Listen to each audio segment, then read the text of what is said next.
hindi ko inaasahan. Sa mismong ika-10 anibersaryo ng kasal namin, sa harap ng daan-daang bisita, iniabot niya sa akin ang annulment papers. At hindi lang yon, may kasama siyang babae. Nakangiti. Parang wala lang. Parang hindi 10 taon ng buhay ko ang winawasak niya sa isang iglap. Ang gabing iyon, dapat sana'y puno ng saya, ng pag-alala sa 10 taon naming pagsasama ni Jonas. Isang grand ball sa pinakamahal na hotel sa Maynila, kumpleto sa orchestra, mga naglalakihang flower arrangements, at pagkain na panghari. Lahat, kagustuhan ng biyenan kong si Doña Amalia. Para ipakita sa buong alta sosyedad kung gaano katatag ang pamilyang Villena, anya, na may kasamang matamis ng ngiti na hindi naman umaabot sa kanyang mga mata.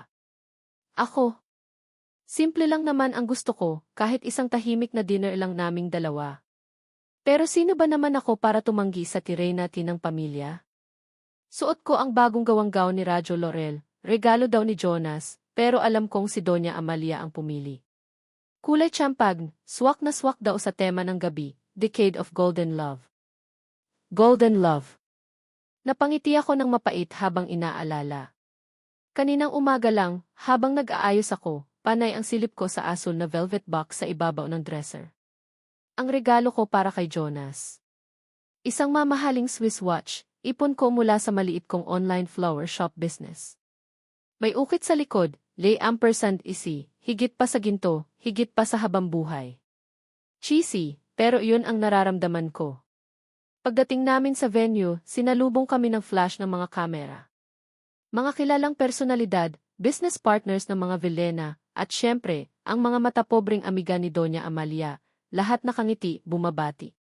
Congratulations, Rowena, Jonas. You are the epitome of couple goals, sabi ng isang socialite na may bitbit na Hermes Birkin. Umiti lang ako, kumapit ng mahigpit sa braso ni Jonas. Malamig ang kamay niya. O baka ako lang ang kinakabahan? Okay ka lang, mahal, tanong ko, pabulong. Tumingin siya sa akin, isang mabilis na sulyap. Yeh! Just a lot of people. Hindi ko na inusisa pa. Baka pagod lang sa trabaho. Ang Villena Group of Companies ay hindi biro. Nagsimula ang programa. May DC ng mga litrato namin ni Jonas, mula sa kasal namin, sa mga biyahe namin sa ibang bansa, na laging kasama ang pamilya niya, hanggang sa mga simpleng Pasko at bagong taon sa mansyon nila. Pinilit kong humiti, kahit na ang bawat litrato ay may kaakibat na alaala, hindi lahat masaya. May mga panahong ramdam kong anino lang ako ng asawa ko, isang dekorasyon sa tabi niya. Pero pinipilit kong isipin na bahagi lang iyon ng buhay may asawa. May mga sakripisyo. Pagkatapos ng gihi, umakyat si Jonas sa stage. Inaasahan ko na ang isang cheesy na speech, baka nga may kasamang kanta pa, tulad ng ginawa niya noong ika-5 naming anibersaryo. Humigpit ang hawak ko sa purse ko, nandoon ang velvet box. Ito na. Good evening, everyone, bati ni Jonas, ang boses niya, malalim at kalmado, umalinggaw sa buong hall. Thank you for celebrating with us tonight. 10 years a decade. It's a long time. Tumahimik ang lahat, nag-aabang. Nakita ko sa gilid ng mata ko si Doña Amalia, nakangiti, tila proud na proud sa kanyang uniko hidyo. Ang mga kapatid ni Jonas, sina Clarice at Daphne, ay nakatingin din sa kuya nila, maihalong paghanga. And in those 10 years, pagpapatuloy ni Jonas, I've learned a lot. About myself. About what I want in life. About what I truly want. Bigla akong kinabahan. May kakaiba sa tono niya. Hindi ito ang Jonas na inaasahan kong magbibigay ng mensahe ng pagmamahal. And tonight, sabi niya, at dito na nagsimulang gumuho ang mundo ko, I want to be honest. With all of you, and most especially with myself. Huminga siya ng malalim. Rowena, and we're ending our marriage. Parang nabingi ako. Ang mga bulungan nagsimula na parang mga bubuyog. Nakita ko ang pagkunot ng noo ni Doña Amalia. Ang pagkagulat sa mukha ng mga bisita. Ako. Tulala. Hindi ko maproseso. Annulment. Dito. Ngayon. Pero hindi pa doon natapos ang sorpresa ni Jonas. May sininyasan siya sa gilid ng stage. At mula sa dilim, lumabas ang isang babae. Bata, maganda, balingkinitan ang katawan, suot ang isang pulang bestida na hapit sa katawan. Lumakad siya papalapit kay Jonas, at inakbayan siya nito. I want you all to meet Greta, pakilala ni Jonas, ang boses niya, walang bahid ng kahit anong emosyon. She's the woman I truly love. And we're going to start new life together. Doon na. Ang mga bubuyog kanina, naging dagundong ng kulog. Ang mga mata ng lahat nakatutok sa akin. Ramdam ko ang pamumula ng mukha ko, ang panginginig ng mga kamay ko. Gusto kong magpalamon sa lupa. Si Greta, umiti sa audience. Isang matamis, mapanagumpay ng ngiti. Pagkatapos, tumingin siya sa akin. Diretsahan. Maihalong pang-uyam. At si Jonas? Iniabot niya sa akin ang isang long brown envelope. I'm sorry, Rowena. But this is for the bestie. Annulment papers. Sa mismong anniversary dinner namin. Sa harap ng lahat. Naramdaman ko ang tingin ng mga biyenan ko. Si Doña Amalia hindi na nakangiti. Galit. Pero hindi kay Jonas. Sa akin. Para bang kasalanan ko pa. Ang mga hipag ko, sina Clarice at Daphne, nagbubulungan tapos ay susulyap sa akin na parang dumi. Ang mga amiga ni Doña Amalia, ang kanilang mga tingin ay nagtatanong, nang husga, ang iba ay may bahid ng kasiyahan, siguro dahil may bago silang tsismis. How could you do this, Jonas? Halos pabulong kong sabi, pero sapat na para marinig niya. Ang lalamunan ko parang may nakabara. It's complicated, Rowena. You wouldn't understand, sagot niya, malamig pa sa yelo. Hindi ko na kaya. Tumayo ako. Nanginginig ang mga tuhod ko. Ang bigat ng bawat hakbang. Ang bawat tingin parang mga karayom na tumutusok sa balat ko. Ang velvet box sa purse ko, parang 10 kilo ang bigat. Narinig ko pa ang boses ni Doña Amalia, Rowena, saan ka pupunta? Huwag kang gumawa ng eksena. Eksena? Ako pa ang gumagawa ng eksena? Hindi ko sila pinansin. Naglakad ako papalabas ng hall, palayo sa mga mapanghusgang mata, palayo sa 10 taon ng kasinungalingan. Paglabas ko ng hotel, doon bumuhos ang malakas na ulan. Parang nakikisabay sa agos ng luha ko na kanina ko pa pinipigilan. Nakarating ako sa kotse ko, basang-basa. Ibinagsak ko ang sarili ko sa driver's seat. Doon, sa dilim at katahimikan ng sasakyan, habang ang ulan ay walang tigil sa pagpatak sa windshield, humagulgol ako. Ang sakit. Ang hapdi. Ang bigat. 10 taon. Para lang sa wala. Ang regalo kong hindi na ibigay, niyakap ko ng mahigpit. Bakit, Jonas? Bakit? Paulit-ulit kong tanong sa sarili ko, kahit alam kong walang sasagot. Saan ako nagkulang? Pangit ba ako? Hindi ba ako mabuting asawa? Ang daming tanong pero walang kasagutan. Ang tanging naririnig ko lang ay ang sarili kong hikbi at ang lagaslas ng ulan.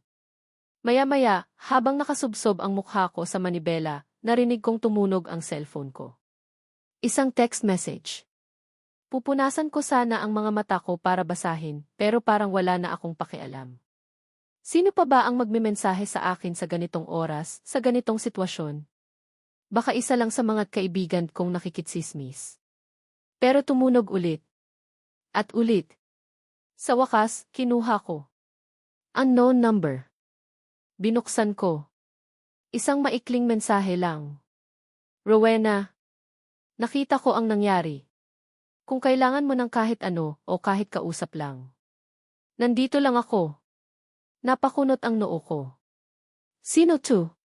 Paano niya nalaman? At bakit parang pamilyar ang pakiramdam? Bago pa ako makapag-reply o makapag-isip kung sino, may isa pang mensaheng dumating mula sa parehong numero. Elric ito. Just checking if you're okay. Drive safely.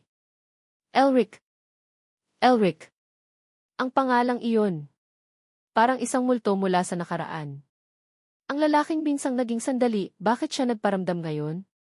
Pagkatapos ng lahat ng nangyari. Ang gulat at sakit na nararamdaman ko, biglang nahaluan ng kakaibang kaba. Si Elric. Nandito siya. Paano? Elric. Ang pangalang iyon ay parang isang pamilyar na himig mula sa isang malayong kanta, isang kantang matagal ko nang kinalimutan kung paano kantahin. Si Elric Alcantara. Ang tahimik na guy sa dati kong pinagtrabahuhan bago pa ako ikasal kay Jonas at mamahinga sa bahay para maging full-time din Rick Villena. Mahigit 10 taon na rin ang nakalipas. Ano naman kaya ang kailangan niya sa akin ngayon? At paano niya nalaman ang nangyari? Hindi ako nag-reply agad sa text niya. Nakatitig lang ako sa screen ng cellphone, ang mga salitang nandito lang ako ay paulit-ulit na umiikot sa isip ko. Isang bahagi ko gustong maniwala. Isang bahagi ko pagod nang maniwala kahit kanino. Pagkatapos ng ginawa ni Jonas, parang lahat ng tao ay posibleng manakit. Pero may kung anong kirot ng pamilyaridad sa pangalan niya. Si Elric. Naalala ko siya, laging nakayuko sa keyboard, medyo suplado tingnan pero kapag kinausap mo naman, may sense kausap at minsan, nahuhuli ko siyang nakatingin sa akin, tapos biglang iiwas kapag napansin kong nakatingin din ako. Akala ko noon baka may dumi lang ako sa mukha. Kinabukasan, pagkatapos ng gabing halos hindi ako nakatulog, nag-aalmusal ako ng malamig na pandesal at kape na mas mapait pa sa apdo, nang tumawag ang unknown number. Si Elric. Hello, sagot ko, boses ko paos. Rowena. Si Elric to, okay ka lang ba talaga? May halong pag-aalala sa boses niya. Hindi tunog mayabang, hindi tunog mapanghusga. Kalmado lang. Sinong nagsabi sa'yo? Tanong ko agad, medyo masungit. Depensa. Laging depensa. Narinig ko siyang bumuntong hininga sa kabilang linya. It was all over the news feeds last night, Rowena. Mga post ng mga friends mo. I was worried. Nga pala. Ang bilis ng balita, lalo na kapag eskandalo. Siguradong fiesta na naman ang mga tsismosa. Wala ka dapat ipag-alala. Okay lang ako pag sisinungaling ko. Sino bang niloloko ko? Sure ka? Hindi siya basta naniwala. Your voice sounds raw. Napahawak ako sa lalamunan ko. Kagigising ko lang. Palusot. Pwede ba tayong magkape? Yinway treat. Just to talk. O kahit hindi na mag-talk, basta makalabas ka lang. Magkape? Sa ganitong itsura ko. Mugto ang mata, gusot ang buhok, at ang puso ko, parang pinira-piraso at dinuro. Pero ang ideya na makalabas, makakita ng ibang tao, maliban sa 4 na sulok ng kwarto ko na puno ng alaala ni Jonas, parang may konting liwanag. Saan? Kahit saan mo gusto. Malapit sa inyo. Or if you want a more quiet place, I know one. Nag-isip ako. Ayokong makita ng mga kakilala. Baka kung ano pa ang isipin. Yung tahimik na lang siguro. Okay. I'll text you the address. Mga 10 Jeff, okay lang sa'yo.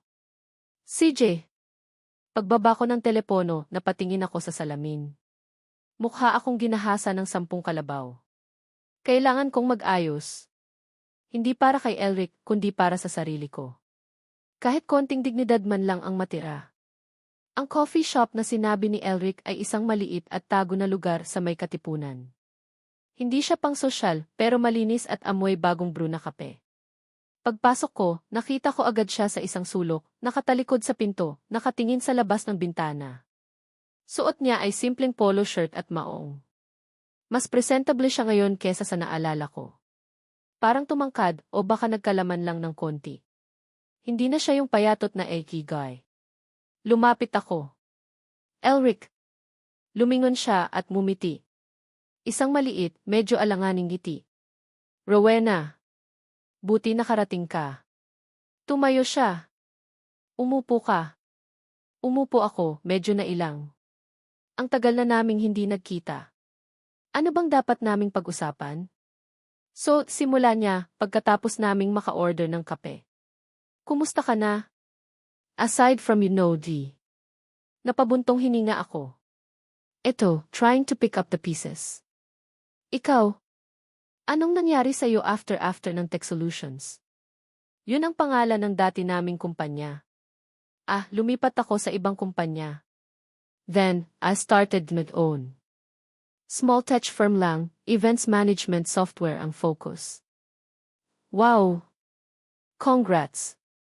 Medyo na-impress ako. Mula sa tahimik na empleyado, naging may-ari na ng kumpanya. Salamat! It's challenging but fulfilling. Ngumiti ulit siya. May epekto pala ang ngiti niya. Nakakagaan ng pakiramdam kahit konti. Nagkaroon ng ilang sandaling katahimikan. Humigop ako ng kape. Siya rin. Naalala mo pa ba noong una tayong nagkakilala? Bigla niyang tanong, nakatingin sa tasa niya. Napaisip ako. Unang pagkikita. Ang tagal na noon. Medyo malabo na.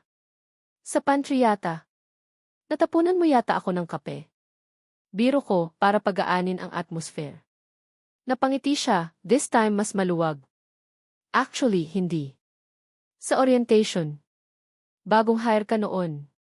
Ikaw yung pinakamaingay, tawa ka ng tawa sa jokes ng EC manager, kahit corny naman. Napangiti ako ng bahagya. Grabe ka naman. Defensive mechanism ko lang yun. Kinakabahan ako noon, first job ko yun. Alam ko, sabi niya, tapos tumingin sa akin. You were wearing a yellow dress. Parang araw. Ang liwanag mo tingnan. Natigilan ako. Parang araw. Yellow dress. Naalala niya yun? Ako nga, hindi ko na maalala kung anong kulay ng damit ko noon.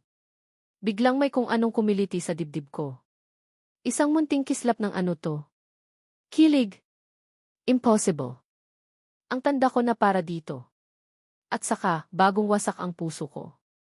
Grabe, ang lolo mo na, ang lakas ng memorya, sabi ko, sabay tawa ng pilit.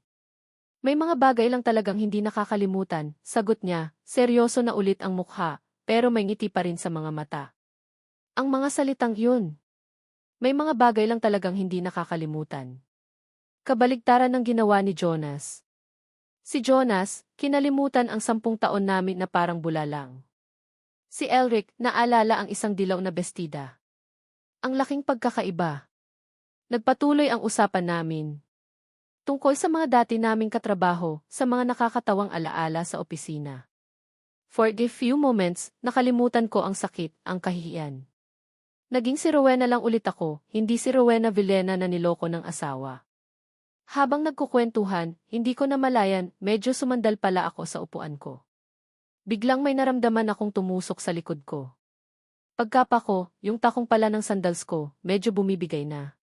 Nabili ko lang to sa ukay-ukay noong 1 linggo, pangharabas. Hindi ko naisip na ngayon pa siya sisirain. Nakakahiya. Ay, teka, sabi ko, medyo namula. Yung takong Cody. Napatingin si Elric. Anong nangyari? Mukhang bibigay na. Naku naman. Hinila ko ang paa ko, tiningnan ang sira. Medyo maluwag na talaga. Isang maling apak ko lang, tanggal na to. Gusto mo, tingnan ko, offer niya. Naku, wag na. Nakakahiya. Okay lang to. Pero bago pa ako makatanggi ulit, dahan-dahan siyang yumuko, hindi sa paraang bastos, kundi parang nag-aalala lang talaga. Tiningnan niya yung takong. May maliit akong multitool sa kotse. Baka may magawa ako, pansamantala lang. Ha? Naku, Elric, wag na talaga. Baka maabala ka pa. Ang awkward. Nakakahiya talaga. Ano ba tong araw na to? Pero hindi siya nakinig. Tumayo siya. Saglit lang. At lumabas siya ng coffee shop. Naiwan akong nakatulala. Ano raw? Aayusin niya yung sira kong takong. Sa gitna ng coffee shop. For a moment, gusto kong tumakbo. Pero may pumigil sa akin. Yung sincerity sa mga mata niya. Walang halong yabang, walang halong anuman. Gusto lang niyang tumulong. Pagbalik niya, may dala siyang maliit na parang Swiss knife. Dahan-dahan siyang lumuhod sa harap ko. And why God? Ang mga tao sa ibang table, baka isipin nagpo-propose to, pula na siguro ang buong mukha ko. Pasensya na sa abala ha, sabi ko, halos pabulong. Wala yun, sabi niya, habang kinukuting-ting yung takong. Mas mahirap kung matatapilok ka pa. Tahimik lang siya habang ginagawa yun. Ang mga kamay niya, maingat. Hindi ko maiwasang mapatingin sa kanya. Sa nakayuko niyang ulo, sa paraan ng pagkunot ng noo niya habang nakafocus sa ginagawa. May kakaiba sa kanya. Isang klaseng kabaitan na matagal ko nang hindi naramdaman mula sa isang lalaki. Si Jonas, kapag may nasisira akong gamit, ang unang reaksyon ay, bakit kasi hindi ka nag-iingat, o bumili ka na lang ng bago. Si Elric, inaayos niya. Pagkatapos ng ilang minuto, tumayo siya. Ayan. Mukhang kakapit na yan pansamantala. Pero wag mo na masyadong puwersahin, ha? Ingat ka sa paglakad. Sinubukan kong igalaw yung paa ko. Mukhang mas matibay na nga. Salamat, Elric. Sobrang salamat. Utang na loob ko to sa'yo. Hindi ko alam kung ano pa ang sasabihin. Wala iyon, Rowena. Maliit na bagay. Umiti siya ulit. Yung ngiting yun talaga. Dahil sa ginawa niyang iyon, parang biglang gumaan ang pakiramdam ko sa kanya. Parang yung pader na itinayo ko sa paligid ko, medyo gumuho ng konti. Nagpatuloy kami sa pagkukwentuhan, pero this time, mas relax na ako. Hindi ko na malayan, nasabi ko na sa kanya ang ilang detalye tungkol sa nangyari. Hindi lahat, pero sapat na para maintindihan niya kung gaano kabigat ang pinagdadaanan ko. Nakikinig lang siya, walang judgment, paminsan-minsan ay tatango o magtatanong ng may pag-iingat. Hindi ko alam kung saan ako magsisimula ulit, sabi ko sa isang punto, ang boses ko, medyo basag na. Wala akong trabaho. Wala akong sariling pera, halos. Lahat ng iyon, kontrolado ni Jonas, ng pamilya niya. Tumingin siya sa akin, seryoso. Rowena, you're a smart and capable woman. Naalala ko pa noon, ang galing mo sa marketing presentations. Ikaw lagi ang star ng team. Nagulat ako. Naalala pa niya iyon? Matagal na iyon, Elric. Kalawang na siguro ako. Hindi kinakalawang ang totoong galing, sabi niya. Minsan, kailangan lang ng konting polish. Huminga siya ng malalim. Actually, Rowena, kaya rin kita gustong makausap bukod sa gusto kong malaman kung okay ka lang, may isa pa akong dahilan. Kinabahan ako bigla. Ano kaya iyon? Sa kumpanya ko, pagpapatuloy niya, we're expanding. We need someone to handle client relations and some marketing aspects for a new project. It's not a permanent position yet, more like a contractual, project-based role for now. Para may mapagkakaabalahan ka, kung gusto mo. Para muling bumangon. Natigilan ako. Isang trabaho. Mula kay Elric. Ang bilis naman yata ng mga pangyayari. Kagabi lang, iniwan ako. Ngayon, may offer ng trabaho. Elric, hindi ko alam. Salamat sa offer, pero nag-aalangan ako. Hindi dahil sa trabaho, kundi dahil sa kanya. Anong intensyon niya? Totoo ba to? O baka naaawa lang siya sa akin? Ayokong kaawaan. Parang nabasa niya ang nasa isip ko. Rowena, hindi to dahil naawa ako sa'yo. I genuinely think you're qualified.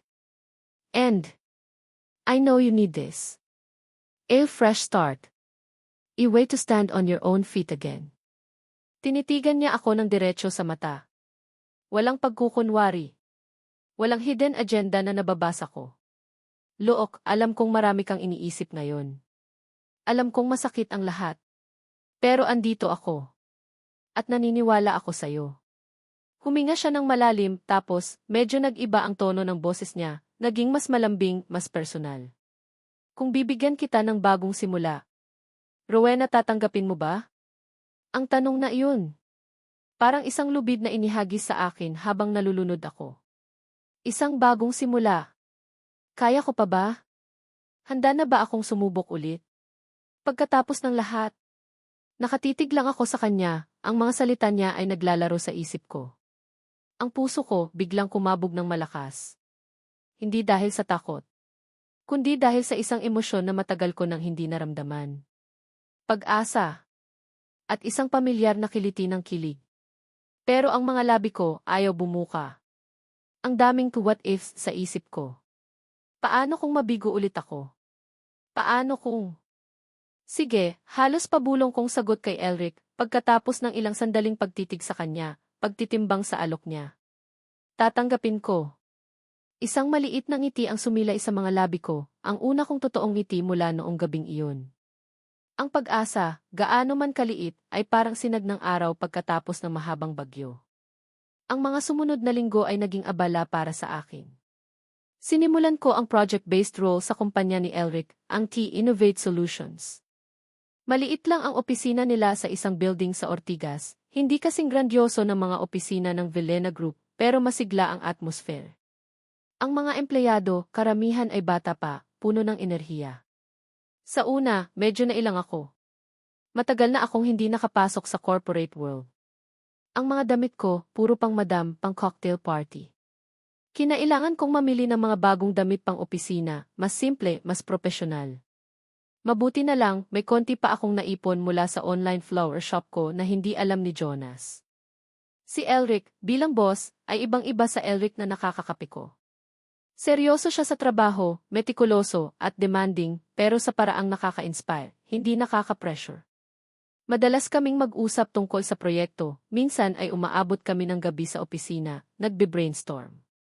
Sa mga pagkakataong iyon, hindi ko maiwasang mapansin ang mga maliliit na bagay tungkol sa kanya, ang paraan ng pagkakamot niya sa batok kapag malalim ang iniisip, ang pagngiti niya kapag may naisip na magandang ideya. Ang paminsan-minsang sulyap niya sa akin na parang may gusto siyang sabihin pero hindi niya masabi.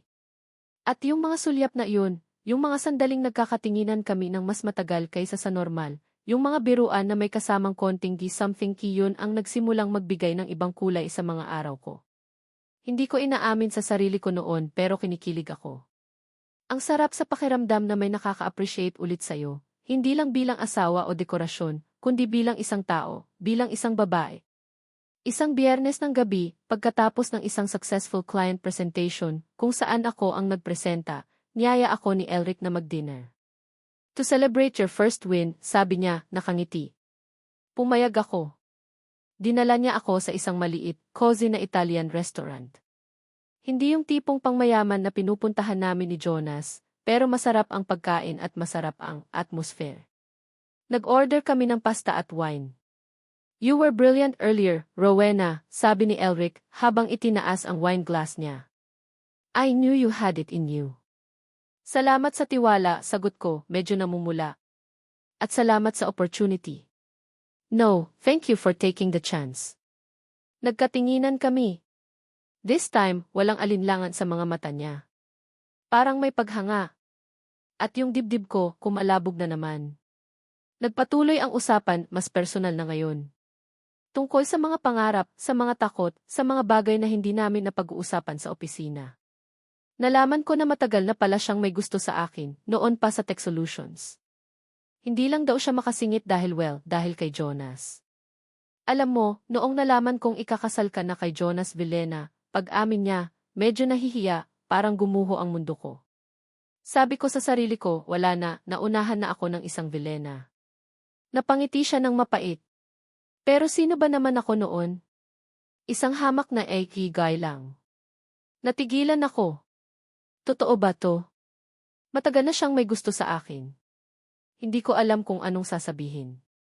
Kaya noong nakita ko yung balita tungkol sa inyo, alam kong masakit para sa'yo. Pero isang bahagi ko, hindi ko maipagkakaila, parang nabuhayan ng pag-asa. Tinitigan niya ako. Rowena, alam kong masyadong mabilis. Alam kong sariwa pa ang lahat. Pero gusto kong malaman mo na seryoso ako sa'yo. Ang mga salitang yun. Para silang musika sa pandinig ko. Ang tagal kong hindi narinig na may seryoso sa akin. Na may gustong mag-alaga sa akin.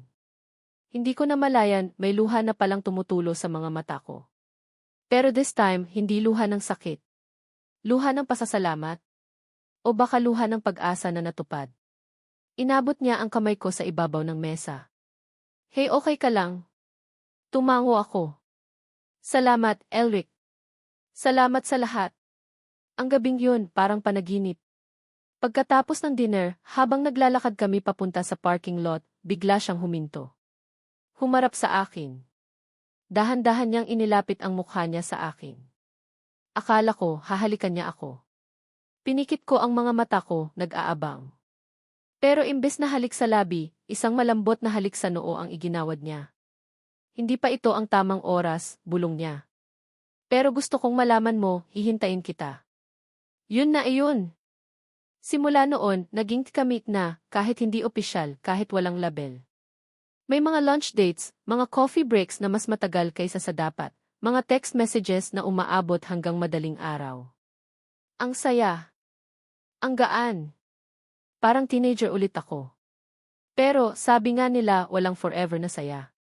Isang araw, pagkatapos ng isang date namin sa isang art exhibit, isang bagay na hindi ko kailanman na-enjoy kasama si Jonas, dahil lagi siyang bored, may mga litrato kaming lumabas sa isang sikat na showbiz gossip site. Ang headline, Ex-Miss Villena, may bago ng papalit. Is this the third party?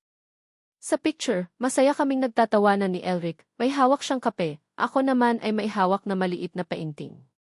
Masyadong mabilis. Masyadong mapanghusga. Agad akong tinawagan ni Elric. Rowena, nakita mo na ba? I'm so sorry. Hindi ko alam kung paano di. Okay lang, Elric, sabi ko, kahit nasa loob-loob ko, kinakabahan ako. Wala naman tayong ginagawang masama. Pero yung headline, they're making it sound like ikaw ang may kasalanan. Hayaan mo na sila. Sanay na ako sa mga ganyang chismis. Pero ang totoo, nasasaktan ako. Parang ang dali-dali para sa mundo na husgahan ako. Ang mas masakit pa, kinagabihan, nag-livestream si Greta, ang babae ni Jonas. Umiiyak. Nagmamakaawa sa publiko. Hindi po ako kabit, sigaw niya sa kamera, habang pinupunasan ang mga luha niya na parang gripo. Si Rowena po, siya po ang may iba. Matagal na po nila kaming niloloko ni Jonas. Nakita niyo naman po yung mga pictures, di ba? Ang saya-saya nila habang kami ni Jonas, wasak na wasak. Kasinungalingan. Puro kasinungalingan. Pero ang daming naniwala. Ang daming nag-comment ng kikawawang Greta, Justice for Greta, Rowena homewrecker. Ang sakit. Parang sinasaksak ako ng paulit-ulit. Kahit alam kong hindi totoo, ang mga salita nila tumatagos. Si Elric, galit na galit. Gusto niyang sumagot, gusto niyang ipagtanggol ako. Pero pinigilan ko siya. Huwag na, Elric. Mas lalo lang lalaki ang gulo. Mas lalo lang nila tayong pagpipiestahan. Pero hindi tama to, Rowena. Hindi ka dapat ginaganito. Alam ko. Pero hayaan na lang natin. Pero hindi lang si Greta ang problema. Si Jonas. Tahimik lang siya. Walang sinasabi. Pero may ginagawa pala siya sa likod. Ang unang malaking proyekto na hinawakan ko sa Innovate Solutions, isang event para sa isang malaking cookies company, biglang nagkaproblema. Ang venue na nabook namin biglang nag-cancel. Ang mga suppliers biglang nag-back out. Lahat walang malinaw na dahilan. Para bang may nagmamanyobra sa dilim. May kinalaman si Jonas dito, sigurado ako, sabi ni Elric, ang panga niya ay naninigas sa galit. Ginagamit niya ang impluwensya niya para sirain tayo. Pero bakit? Annoyed na kami. May Greta na siya. Ano pa bang gusto niya, tanong ko, nalilito at nasasaktan. Gusto niyang ipakita na siya pa rin ang may kontrol. Gusto niyang pahirapan ka. Gusto niyang hindi ka maging masaya. Ang mga salitang yun ni Elric tumama sa akin. Nga. Si Jonas, hindi yun papayag na makita akong masaya, lalo na kung sa piling ng iba. Ang pride niya. Ang ego niya. Dahil sa mga nangyari, nagsimula akong magduda. Hindi kay Jonas o kay Greta. Kundi kay Elric. Mabait siya. Tinulungan niya ako. Pero paano kung lahat ng ito ay palabas lang? Paano kung ginagamit niya lang ako para ano? Para ipamukha kay Jonas na siya ang nanalo? Na nakuha niya ang trophy wife ni Jonas Villena? Ang sakit isipin. Pero hindi ko maiwasang hindi isipin. Isang gabi, pagkatapos ng isa na namang nakaka-stress na araw dahil sa mga problema sa proyekto, hindi ko na napigilan ang sarili ko. Elric, sabi ko, habang nagkakape kami sa pantry ng opisina. Bakit mo ba to ginagawa? Napatingin siya sa akin, naguguluhan. Ang alin? Lahat ng to, ang pagtulong mo sa akin. Ang tayo. Kumunot ang noo niya. Hindi kita maintindihan, Rowena. Totoo ka ba sa akin, Elric? O ginagamit mo lang ako? Lumabas na rin sa wakas ang tanong na kanina pa bumabagabag sa isip ko. Nakita ko ang sakit sa mga mata niya. Parang hindi siya makapaniwala sa narinig niya. Saan nanggaling yan, Rowena? Mahinahon niyang tanong, pero ramdam ko ang bigat. Hindi ko alam, Elric. Naguguluhan ako. Masyadong mabilis ang lahat. At itong si Jonas, si Greta parang pinaglalaruan lang tayong lahat. At sa tingin mo, kasama ako sa laro nila, may bahid na ng pait sa boses niya. Hindi ako sumagot. Yumuko lang ako. Rowena, sabi niya, lumapit siya sa akin. Hinawakan niya ang baba ko, pinatingala ako sa kanya. Tumingin ka sa akin. Nagkatinginan kami. Ang mga mata niya, puno ng lungkot.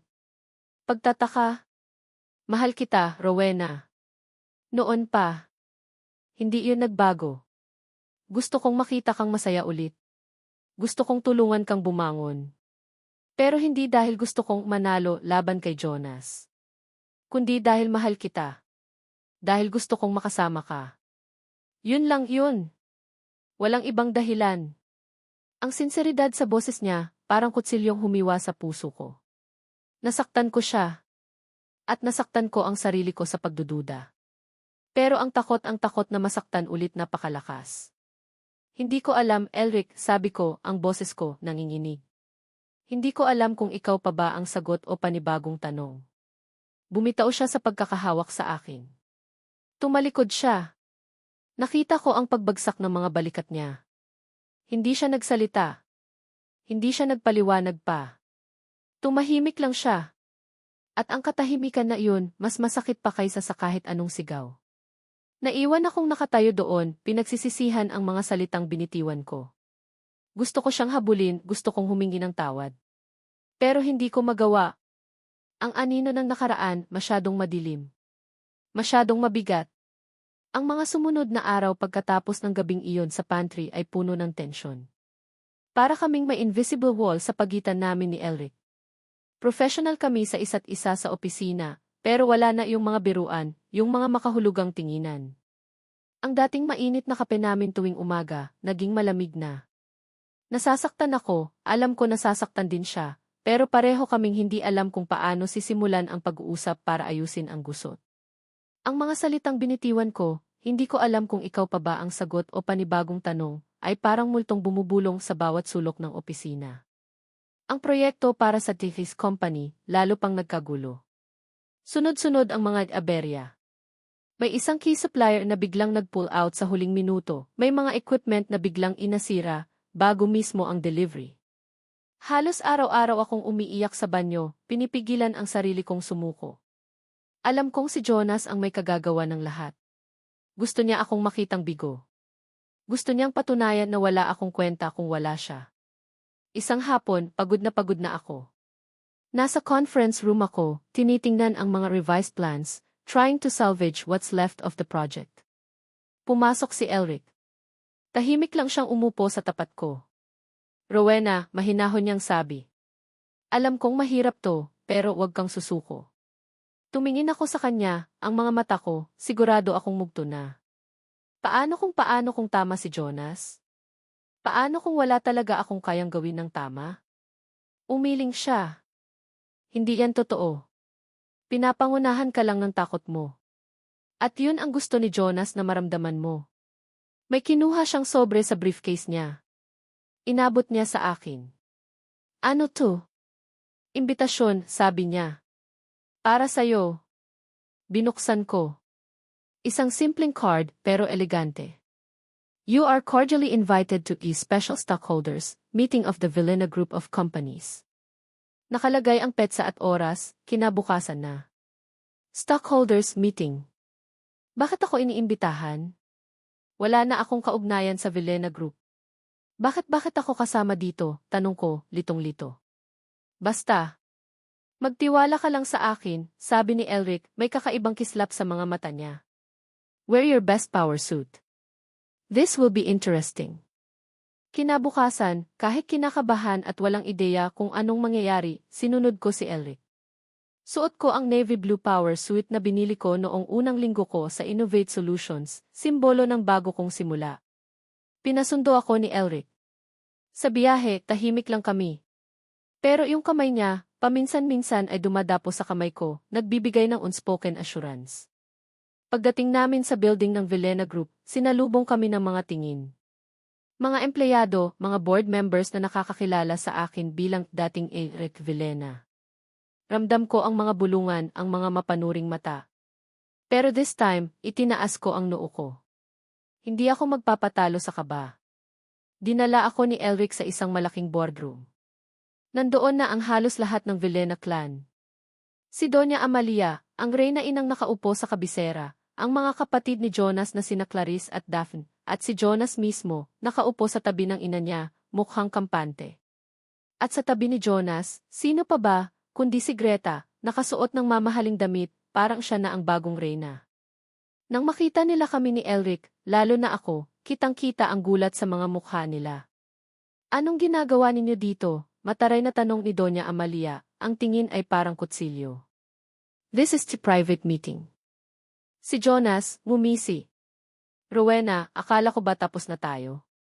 Stalker ka na ba ngayon ng pamilya ko? Si Greta naman, tinaasan ako ng kilay, sabay irak. Hindi sumagot si Elric. Ngumiti lang siya.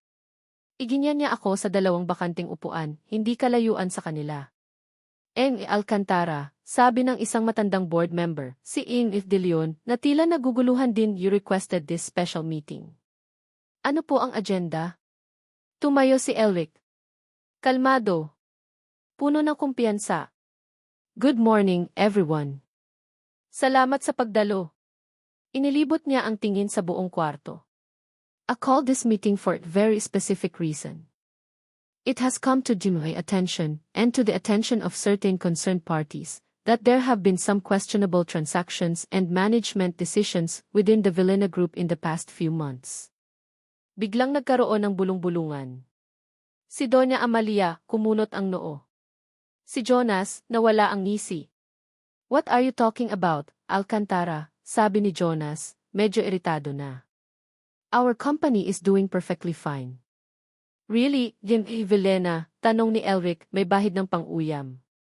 Because the numbers I'm seeing tell a different story. May ipinakita si Elric na mga dokumento mula sa dala niyang briefcase. Ibinigay niya sa bawat board member. These documents show pattern of fund diversions, anomalous contracts, and shall we say, creative accounting, all pointing to one person. Tumingin si Elric ng diretso kay Jonas. Namutla si Jonas. That's absurd. Those are fabricated. Fabricated, ulit ni Elric. These were cross-checked by an independent auditing firm. At hindi lang yan. May isa pa siyang inilabas na set ng dokumento. These are sworn affidavits from former employees, detailing how they were instructed to manipulate records. Dito na nagsimulang magpanik si Jonas. This is harassment. You have no right. Actually, sabi ni Elric, at dito na niya ibinagsak ang bomba. Because as of last week, I, through Innovate Solutions and a consortium of investors who believe in ethical business practices, have acquired 51% controlling interest in the Vilhena Group of companies. Katahimikan. Isang nakabibinging katahimikan. Lahat ng mata nakatutok kay Elric. Ako. Literal na napanganga. 51%. Si Elric. Paano? Kailan? Si Jonas, parang binuhusan ng malamig na tubig. Nanlalaki ang mga mata, hindi makapaniwala. Si Doña Amalia, napahawak sa dibdib. Impossible. Hindi ito maaari. Oh, it's very possible, Madam Amalia, sabi ni Elric, ang boses niya, matatag. The shares were bought legally, from stockholders who have lost faith in the current management. Tumingin siya kay Jonas. And as the new majority shareholder, the first order of business is to clean up this mess. Starting with you, Jonas. Doon na, parang isang dam na sumabog. Sigawan. Akusasyon. Si Jonas, sinusubukang ideni ang lahat. Si Doña Amalia, nagwawala. Ang mga board members, nagkakagulo. Pero si Elric, nanatiling kalmado. Isa-isa niyang sinagot ang mga tanong, ipinakita ang mga ebidensya. Ang mga pruweba ng mga proyektong pinasok ni Jonas na dehado ang kumpanya, mga kickback, mga pera na hindi malaman kung saan napunta. Pati na ang mga ginawa niyang paninira sa proyekto ko, may ebidensya si Elric. Si Greta, na kanina ay parang reyna, ngayon ay parang basang sisiw. Sinubukan niyang ipagtanggol si Jonas. Hindi totoo yan. Mahal ako ni Jonas.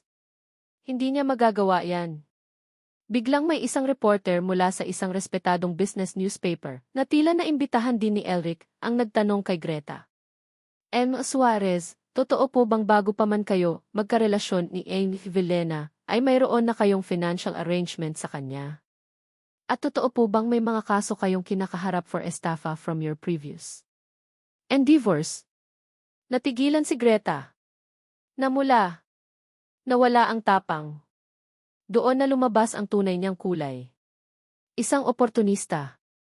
Habang nagaganap ang lahat ng ito, nakaupo lang ako, pinapanood ang pagbagsak ng imperyong itinayo sa kasinungalingan at kayabangan. Isang parte ko, naaawa kay Jonas, sa kung ano siya naging. Pero mas malaking parte ang nakakaramdam ng validation. Hindi ako ang problema. Sila. Sa gitna ng kaguluhan, tumayo si Elric at lumapit sa akin. Inilahad niya ang kamay niya. Rowena, sabi niya, sapat lang para marinig ko. It's your turn. Nagulat ako. Anong gagawin ko? Tell them your truth. Huminga ako ng malalim. Nanginginig ang mga tuhod ko, pero tumayo ako. Lumakad ako papunta sa gitna. Lahat ng mata nakatuon sa akin. Alam ko, simula ko, ang boses ko, medyo nanginginig pa sa umpisa, pero unti-unting lumalakas. Marami sa inyo ang nakakakilala sa akin bilang asawa ni Jonas Villena. Ang babaeng iniwan niya sa mismong anniversary dinner namin para sa ibang babae. Nakita ko ang pagkislot sa mukha ni Jonas.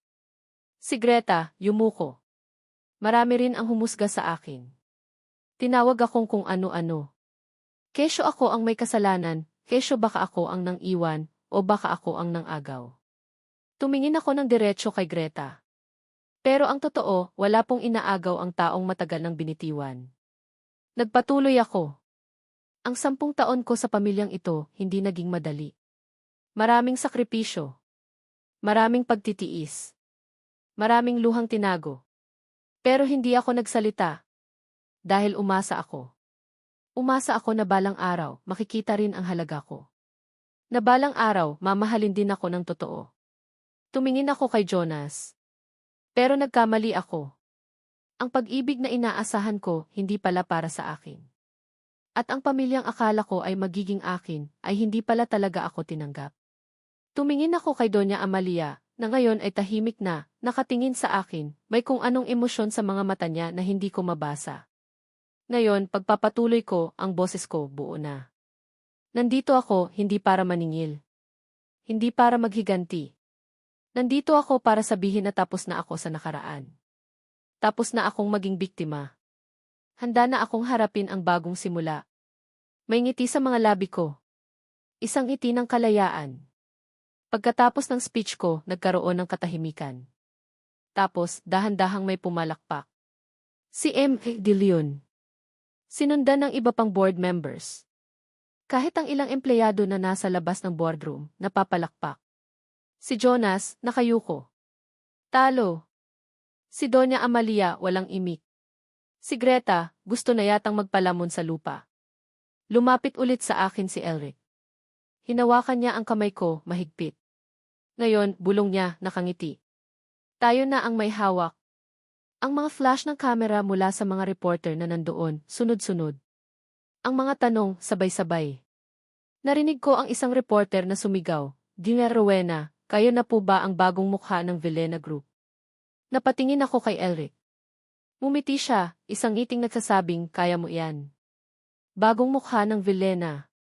Hindi ko inaasahan to, pero bakit hindi? Ang mga araw pagkatapos ng makagimbal na stockholders meeting ay parang ipu-ipo. Ako, si Rowena, na dating anino lang ni Jonas Villena, biglang naging laman ng mga balita. The Phoenix who rose from the ashes, sabi ng isang lifestyle magazine. From betrayal to boardroom, headline naman ng isang business daily. Nakakabingi ang papuri, nakakailang ang biglaang atensyon. May isang parte sa akin na natutuwa, na sa wakas ay nakikita ang halaga ko, pero may mas malaking parte na pagod at nalilito. Si Elric, naging sandalan ko sa lahat ng ito. Siya ang utak sa likod ng matagumpay na pag-agaw sa Villena Group, pero sa publiko, ibinibigay niya sa akin ang spotlight. Ginawa niya akong consultant, isang posisyong may tunay na kapangyarihan at responsibilidad. Sa mga board meeting, sa mga press conference, lagi siyang nasa tabi ko, isang tahimik na presensyang nagbibigay ng kumpiyansa. Ang mga tingin niya, puno ng paghanga at pagmamahal. Nararamdaman ko yun. Isang gabi, pagkatapos ng sunod-sunod na tagumpay sa pag-restructure ng kumpanya, niyaya niya akong mag-dinner. Sa paborito naming Italian restaurant, yung maliit at tago, kung saan una kaming nagkaroon ng itotoong usapan. Tuos, sabi niya, itinaas ang kanyang wine glass. Ang mga mata niya, nagniningning sa ilaw ng kandila. And to your new beginning, Rowena. Umiti ako, pero may kirot sa puso ko. Salamat, Elric. Sa lahat-lahat.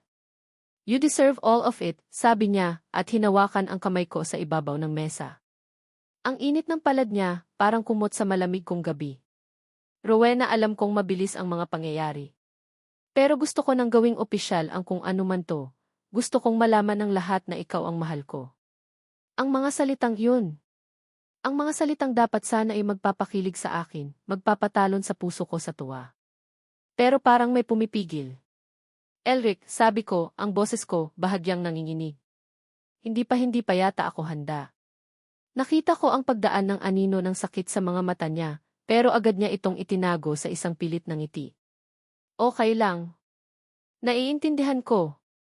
Hihintayin kita. Pero alam ko, sa puso ko, nasaktan ko siya. At nasaktan ko ang sarili ko. Dahil ang totoo, mahal ko si Elric. Siya ang pangarap na hindi ko inaasahang darating. Pero ang 10 taon ng kasinungalingan, ng pagpapanggap, ng dahan-dahang pagkawasak ng pagkatao ko sa piling ni Jonas, ay nag-iwan ng malalalim na sugat. Sugat na kahit anong tagumpay, kahit anong papuri, ay hindi kayang takpan. Gabi-gabi, kapag mag-isa na lang ako sa maliit kong kondo unit, ang unang sarili kong espasyo, pagkatapos ng maraming taon, bumabalik ang mga multo ng nakaraan. Naaalala ko ang mga pangarap namin ni Jonas noong mga panahong naniniwala pa akong make forever. Isang simpleng bahay, masayang pamilya, mga anak na tumatakbo sa hardin. Pangarap na dinurog, pinagtawanan. Ang sakit, parang sariwa pa rin. At sa gitna ng mga alaalang iyon, ang mukha ni Elric ang lumilitaw. Ang kabutihan niya, ang pasensya niya, ang pagmamahal niya. Paano kung hindi ko kayang suklian iyon ng buo? Paano kung ang puso kong ito, na puno pa rin ang takot at pagdududa, ay hindi na kayang magmahal ng wagas? Ayokong masaktan si Elric. Ayokong siya ang magbayad sa mga kasalanan ni Jonas sa akin. Isang gabi, hindi ako mapakali. Bumangon ako at kumuha ng papel at panulat. Nagsimula akong isulat ang lahat ng bigat na nararamdaman ko. Isang liham para kay Elric. Isang liham ng pagpapasalamat, ng pag-amin ng pagmamahal, at ng pamamaalam. Hindi ko alam. Elric. Salamat. Salamat sa pagtitiwala, sa pag-asa, sa pagmamahal na ipinaramdam mo sa akin noong mga panahong pakiramdam ko, wala nang natira para sa akin. Ikaw ang naging anghel ko, ang tagapagligtas ko. Mahal kita, Elric. Sobrang mahal. Higit pa sa kayang sabihin ng mga salita. Pero sa kabila ng lahat ng ito, may isang bahagi sa akin na takot pa rin. Takot na baka hindi ko kayang ibigay sa iyo ang pagmamahal na nararapat para sa iyo. Takot na baka ang mga sugat ng nakaraan ay masyadong malalim para tuluyang maghilom. Takot na baka sa huli, masaktan lang kita, tulad ng pananakit na ginawa nila sa akin. Hindi ko alam kung kailan ako magiging handa. Hindi ko alam kung magiging handa pa ba ako. Pero sa ngayon, kailangan ko munang hanapin ulit ang sarili ko. Kailangan kong buuin ulit ang Rowena na winasak nila. Kailangan kong matutunang mahalin ang sarili ko ng buo, bago ko kayang magmahal ng iba ng walang takot, walang pag-aalinlangan. Siguro, ito na ang pinakamahirap na desisyong gagawin ko. Ang bitawan ka, kahit na ikaw ang pinakamagandang nangyari sa akin. Pero ginagawa ko to dahil mahal kita. Ayokong maging pabigat sa'yo. Ayokong maging anino lang sa buhay mo. Patawarin mo ako, Elric. Sana, balang araw, maintindihan mo. At sana, balang araw, makahanap ka ng kaligayahang hindi ko kayang ibigay sa'yo ngayon. Nagmamahal at laging magmamahal. Rowena. Basang-basa ng luha ang papel nang matapos ko. Tinupi ko ito at inilagay sa isang sobre. Buong gabi, yakap-yakap ko ang sobre, nagdadalawang isip. Tama ba to? Ito ba talaga ang gusto ko? Kinabukasan, pagpasok ko sa opisina, mabigat ang dibdib ko. Dala ko ang sulat. Dumaan ako sa opisina ni Elric. Nakita ko siyang nakatalikod, may kausap sa telepono, seryoso ang mukha. Ang gwapo niya. Ang mahal ko. Parang may kung anong humaplos sa puso ko. Dahan-dahan, walang ingay, ipinatong ko ang sobre sa mesa niya, sa tabi mismo ng kanyang laptop. Hindi ko na siya nilingon pa. Mabilis akong tumalikod at naglakad palayo, bawat hakbang ay parang may tinik. Pagdating ko sa sarili kong opisina, isinara ko ang pinto. Sumandal ako doon at doon na bumuhos ang mga luhang kanina ko pa pinipigilan. Patawad, Elric. Patawad, paulit-ulit kong bulong sa sarili ko. Maya-maya, narinig kong bumukas ang pinto ng opisina ni Elric. Narinig ko ang mga yabag niya sa hallway. Papalapit. Kinabahan ako. Nabasa na kaya niya? Anong gagawin niya? Anong sasabihin niya? Huminto ang mga yabag sa tapat ng pinto ko. Kumatok siya. 1 beses. 2 beses. Hindi ako sumagot. Hindi ako kumilos. Parang napako ako sa kinatatayuan ko. Rowena, tawag niya, mahina lang pero sapat na para marinig ko ang sakit sa boses niya. Rowena, please. Buksan mo to, mag-usap tayo. Hindi pa rin ako sumagot. Narinig ko siyang bumuntong hininga. Tapos katahimikan. Akala ko, umalis na siya. Pero maya-maya, nagsalita ulit siya, sa kabila ng pinto. Naiintindihan ko, Rowena. O siguro, sinusubukan kong intindihin. Huminto siya, parang naghahanap ng tamang salita. Pero hindi ako susuko. Hindi kita susukuan. Narinig ko ang tunog ng papel na idinidikit sa pinto ko. Tapos, ang mga yabag niya, papalayo na. Nang maramdaman kong wala na siya, dahan-dahan kong binuksan ang pinto. Nakita ko ang sulat ko, nakadikit doon. At sa ibaba nito, may maliit na post-it note na sulat kamay ni Elric. Kung aabutin man ng 10 taon para maghilom yang puso mo, maghihintay ako. Kahit gaano katagal. Nandito lang ako, Rowena. Hihintayin kita. Napahawak ako sa bibig ko, pinipigilan ang hikbi. Ang mga luha, walang tigil sa pag-agos. Elric. Biglang bumuhos ang malakas na ulan sa labas, parang nakikisabay sa agos ng damdamin ko. Ang ulan na alala ko yung gabi ng anniversary dinner namin ni Jonas.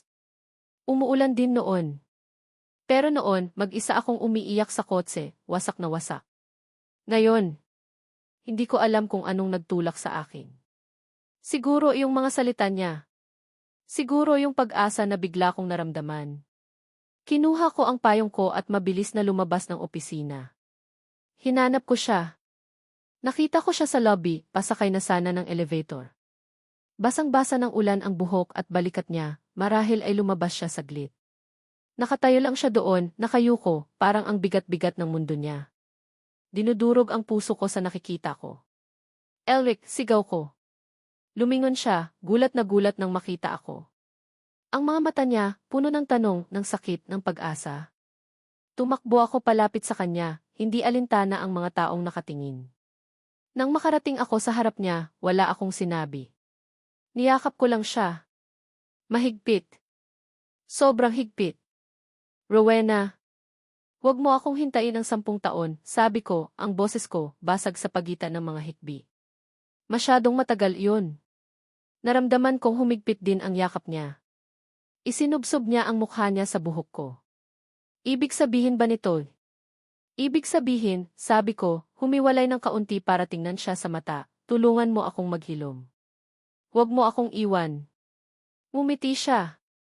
Isang ngiting umabot hanggang sa mga mata niya, tinatabunan ang lahat ng sakit. Hindi kita iiwan, Rowena. Hinding-hindi. Lumipas ang ilang buwan pagkatapos ng gabing iyon sa lobby, kung saan sa gitna ng ulan at mga luhang nag-uunahan, pinili naming dalawa ni Elric ang pag-ibig. Ang desisyong iyon ay hindi naging madali, lalo na para sa akin. Araw-araw, may laban sa loob ko, ang takot na baka hindi ko kayanin, na baka masaktan ko lang siya. Laban sa pagnanais kong sumugal ulit, na bigyan ng pagkakataon ang pusong minsan nang nadurog na umibig muli. Pero si Elric, hindi niya ako iniwan. Gaya ng pangako niya. Sa bawat pagdududa ko, nandoon siya, hindi para pilitin ako, kundi para ipaalala sa akin na karapat-dapat akong sumaya. Sa bawat pagkakataong gusto kong umatras, hahawakan niya ang kamay ko at sasabihin, kaya natin to, Rowena. Magkasama tayo. Ang paghilompi ay hindi isang mabilis na proseso. May mga araw na masaya ako, puno ng pag-asa. May mga araw din namang binabalikan ako ng mga anino ng nakaraan, ng mga salita ni Jonas, ng panghuhusga ng pamilya niya. Pero sa bawat pagkakataon, nandyan si Elric. Minsan, tahimik lang siyang makikinig sa mga hinaing ko. Minsan, yayayain niya akong maglakad-lakad sa parke, o manood ng sunset sa tabing dagat, para lang iparamdam na may ganda pa rin sa mundo. Hindi niya minadali ang proseso. Hinayaan niya akong huminga, magluksa sa nawala at dahan-dahang buuin ulit ang sarili ko. Ang Vilhena Group, sa ilalim ng pamumuno ni Elric at sa tulong ko, ay unti-unting bumabangon mula sa mga pinsalang idinulot ng pamamahala ni Jonas. Maraming pagbabago, maraming bagong oportunidad. At ako, bilang konsultant, naging aktibong bahagi ng lahat ng iyon. Nakakatuwang isipin na ang kumpanyang minsan ay naging simbolo ng aking pagkabigo at kahihiyan, ngayon ay nagiging simbolo na ng aking lakas at tagumpay. Isang gabi, in-announce ni Elric na magkakaroon ng grand launch ang isang bagong lifestyle brand sa ilalim ng Vilhena Group. Isang proyektong ako mismo ang namuno mula simula hanggang matapos. Ang venue. Ang mismong Grand Ballroom ng hotel kung saan ginanap ang aming P-Golden Anniversary ni Jonas, ang parehong lugar kung saan inabot niya sa akin ang annulment papers at ipinakilala si Greta. Nang malaman ko iyon, hindi ko maiwasang kabahan. Sigurado ka ba dito, Elric? Tanong ko sa kanya. Baka masyadong masakit. Mumiti siya at hinawakan ang pisngi ko. Rowena, oras na para gumawa tayo ng bagong alaala sa lugar na yan. Isang masayang alaala. Dumating ang gabi ng grand launch.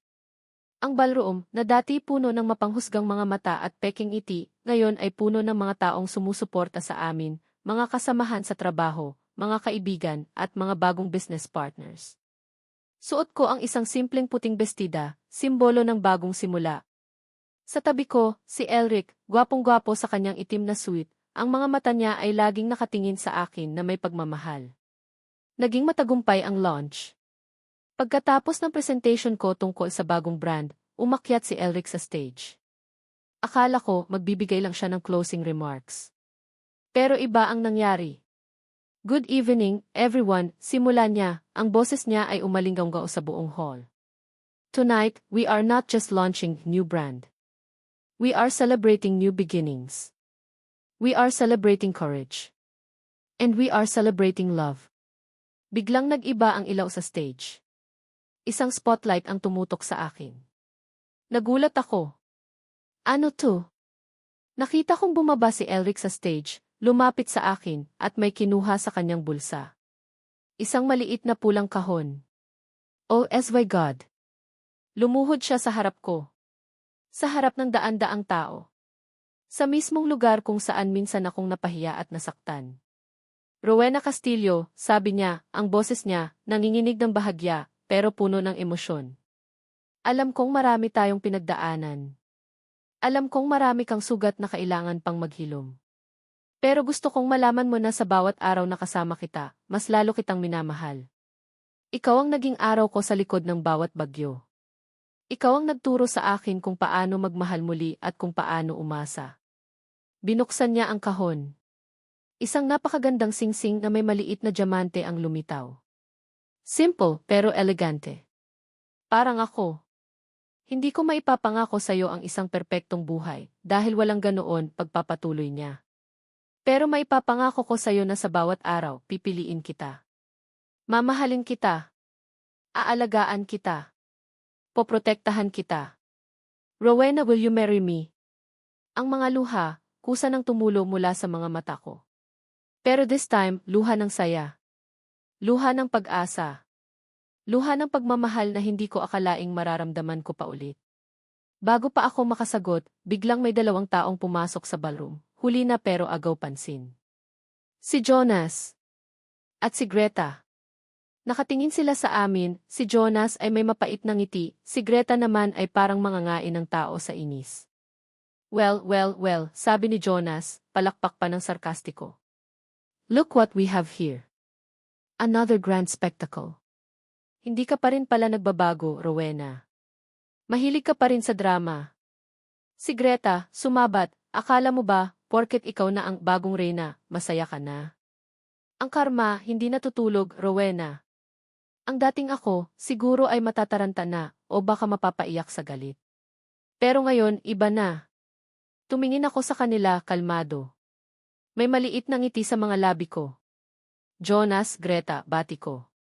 Salamat sa pagdating. Pero pasensya na, this is a private celebration. For people who genuinely wish us well. Nakita ko ang gulat sa mukha nila. Hindi nila inaasahan ang ganitong Rowena. Tumingin ulit ako kay Elric na matyagang naghihintay ng sagot ko, ang mga mata niya ay puno pa rin ng pagmamahal. Hinawakan ko ang kamay niya.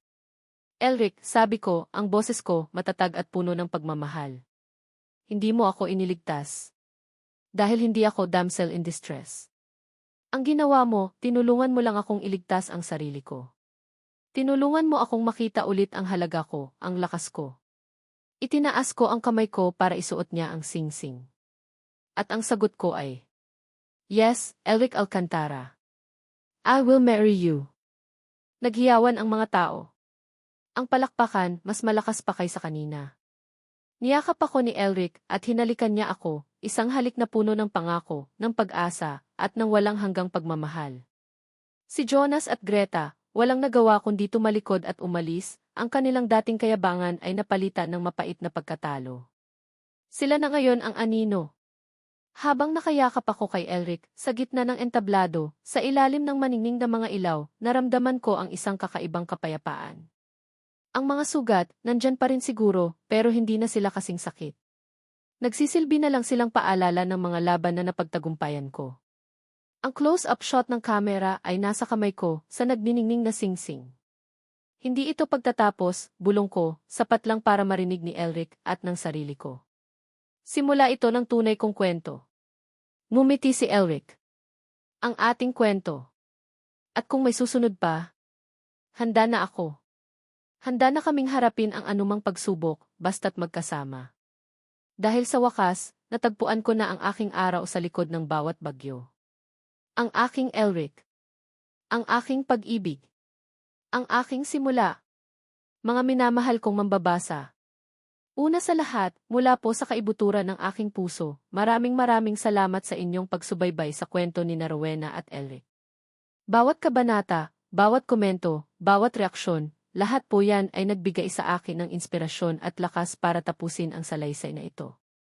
Hindi niyo lang alam kung gaano kalaki ang ngiti ko sa tuwing nababasa ko ang inyong mga mensahe. Para kayong mga kaibigan na kasama kong nagkape habang hinahabi natin ang bawat tagpo. Ang pagsulat ng kwentong ito ay naging isang emosyonal na paglalakbay para sa akin. May mga pagkakataong napapaluha ako kasabay ni Rowena sa kanyang mga pighati, napapangiti sa mga simpleng kikilig di moments nila ni Elric, at napap-clenched fist sa mga kontrabida. Nais kong isalamin dito hindi lang ang isang tipikal na love story, kundi pati na rin ang tibay ng isang babae, ang kanyang kakayahang bumangon mula sa pagkakalugmok, at ang kahalagahan ng pangalawang pagkakataon. Hindi lang sa pag-ibig, kundi pati na rin sa buhay. Sa bawat salitang aking isinulat, ang hangad ko po ay makapagbigay ng inspirasyon. Nais kong iparating na gaano man kabigat ang mga pagsubok, gaano man kadilim ang nakaraan, laging mailiwanag na naghihintay. Ang tunay na paghilom ay nagsisimula sa pagpapatawad sa iba, at higit sa lahat, pagpapatawad sa sarili. At ang tunay na pag-ibig, hindi ito basta dumarating, ito ay pinipili, pinaninindigan, at inaalagaan, lalo na sa mga panahong sinusubok tayo ng tadhana. Sana po, sa pagtatapos ng kwentong ito, may naiwan itong aral at pag-asa sa inyong mga puso. Na kahit minsan ay maramdaman nating tayo biktima ng mga pangyayari, lagi nating tandaan na tayo ang maihawak ng pluma ng ating sariling kwento. Pwede tayong pumili kung paano tayo tutugon, kung paano tayo lalaban, at kung paano tayo muling magsisimula. Kung naantig po kayo sa kwento ni Rowena at Elric, inaanyayahan ko po kayong ibahagi ito sa inyong mga kaibigan, kapamilya, o kahit kanino na sa tingin nyo ay nangangailangan ng kaunting inspirasyon. At syempre, huwag po kayong mag-atubiling mag-iwan ng inyong mga saloobin, komento, o kahit simpleng i-hello ilang. Mahalaga po sa akin ang bawat isa sa inyo. Hanggang sa muli nating pagkikita sa mga susunod pang kwento. Naway lagi kayong maging matatag, puno ng pag-asa, at laging piliin ang magmahal. Nagmamahal at nagpapasalamat. Ang inyong manunulat.